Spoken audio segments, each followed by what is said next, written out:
নাসার সেই স্টেশন থেকে নীল আর্মস্ট্রং, এডউইন অলড্রিন আর মাইকেল কলিন্স তিন বন্ধু মিলে একটা স্পেস শাটল দিয়ে চলে গেল চাঁদে। চাঁদে তারা নামলো, দীর্ঘ সফর, প্রচন্ড ক্ষুধা, খাওয়ার কিছু নাই, পকেটে ছিল চকলেট, চকলেট তারা খেলো। ইউনাইটেড স্টেটস অফ আমেরিকার পতাকা তারা সেখানে গেড়ে দিল। নীল আর্মস্ট্রং খেয়াল করে দেখে চাঁদের এই মাথা থেকে ওই মাথার মাঝখানটাতে ফাটা। ফাটিয়েছে কে? চিল্লায় বলেন কে?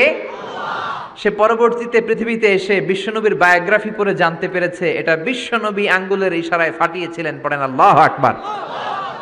আবার চাঁদের মধ্যে সে একটা মিউজিক শুনতে পেল। কি শুনতে পেল? চমৎকার একটা মিউজিক। কিন্তু পৃথিবীতে এসে কোথাও এই মিউজিক সে পায় না, কোথাও এই মিউজিকের ক্যাসেট অ্যালবাম খুঁজে পায় না। পরে আমেরিকার একটা প্রেয়ার হলের পাশ দিয়ে সে হেঁটে যাচ্ছে, হঠাৎ দেখে ওই মসজিদের ভেতর থেকে ওই মিউজিকটা বাজে যেটা সে চাঁদে শুনেছে। মসজিদে ঢুকে দেখে একজন লোক কানের মধ্যে দুই হাত দিয়ে এই মিউজিকটা বাজায়। আসলে এটা কি মিউজিক না আজান? চিল্লায় বলেন মিউজিক না আজান?